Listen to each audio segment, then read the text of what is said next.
இப்ப பார்த்தா திடீர்னு வீட்டுல தற்கொலை பண்ணிக்கிட்டு செத்து கிடக்குறான். என்னது? அந்த அபயம் ஆசிரமத்தை சேர்ந்த 6 பொண்ணுங்களையும் காணுமா? வாட்? அந்த அம்மா இன்சார்ஜ் மோகனாவையும் காணுமா? இந்த ஆளு என்ன பிளான் பண்ணானே தெரியும்.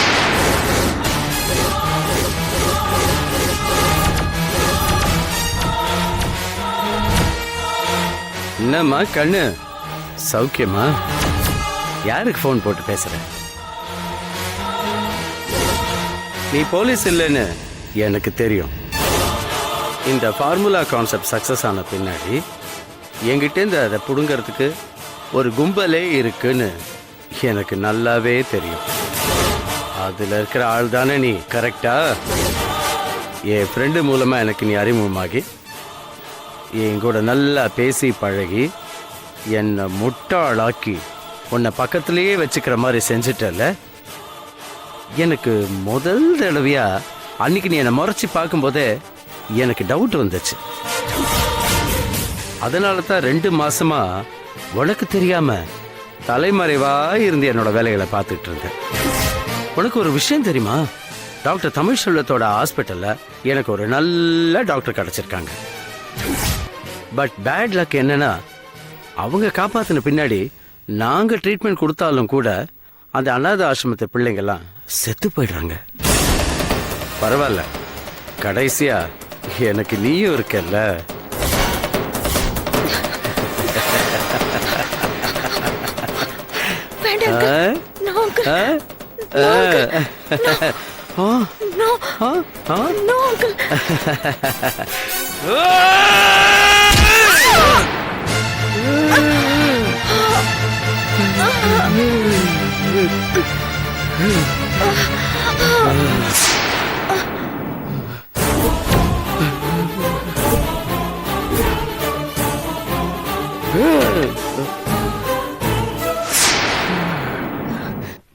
சார்,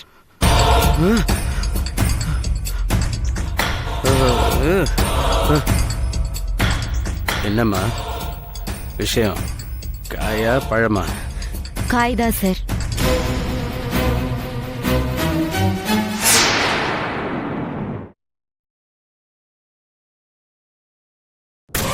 என்ன சுவாதி அப்படியே சாக்காய் நின்னுட்ட? நான் செத்துடுன்னு சொன்னதும் சகலமும் ஒடுங்கி போச்சுல. போலீஸ் என்ன அரெஸ்ட் பண்றேன்னு சொன்னதும் எனக்கும் அப்படிதான் இருந்துச்சு.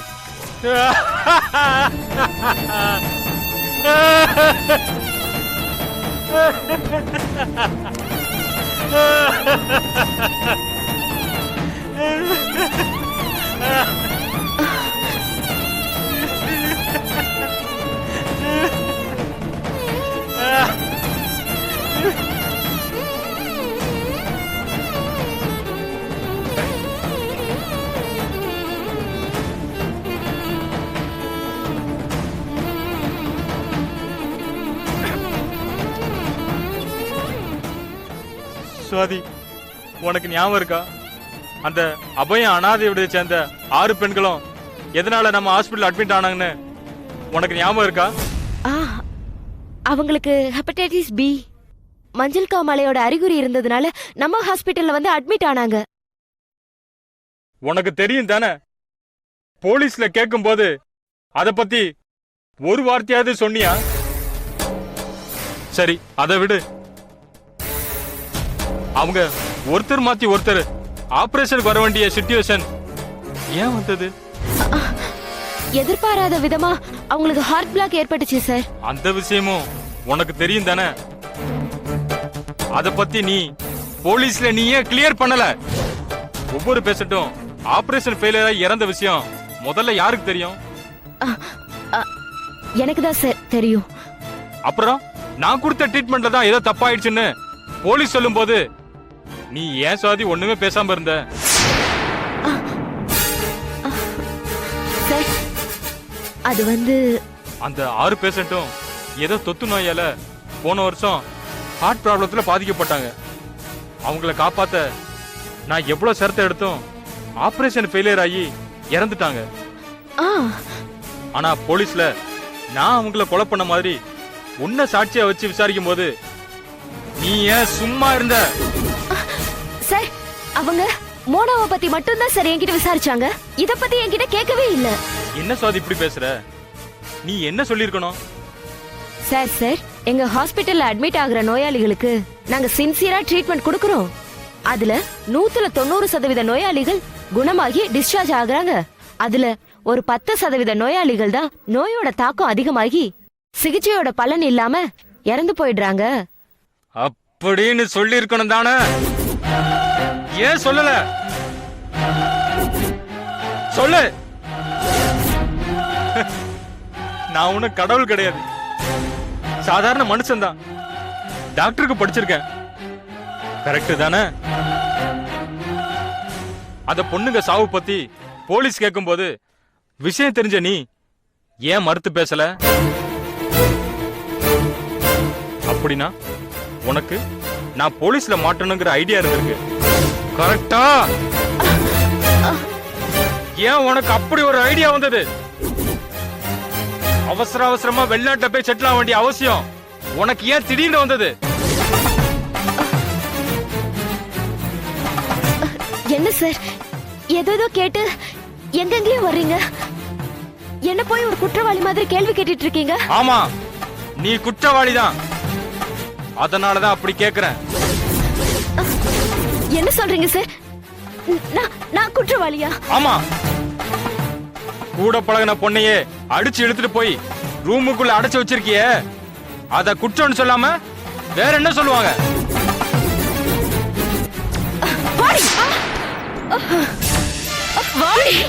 ஏன்கிட்டே வா.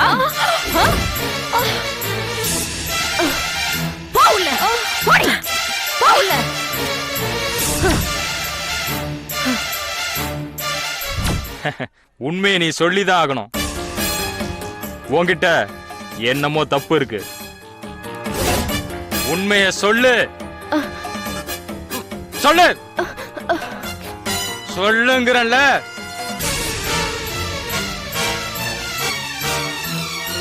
சொல்லு.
Yeah, we don't want to do anything to scare your children. That's the last thing we want to do.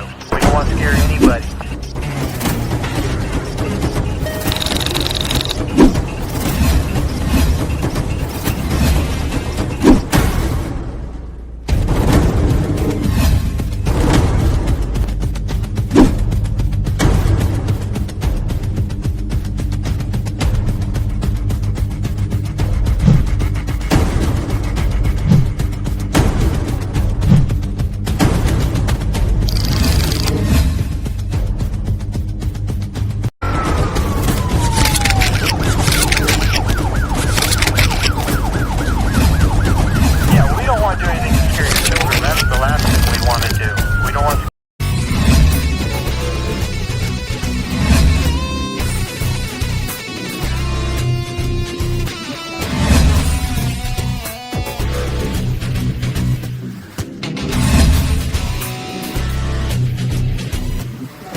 If you enjoyed this video, kindly like, share, comment, and for further our interesting videos, subscribe our channel below.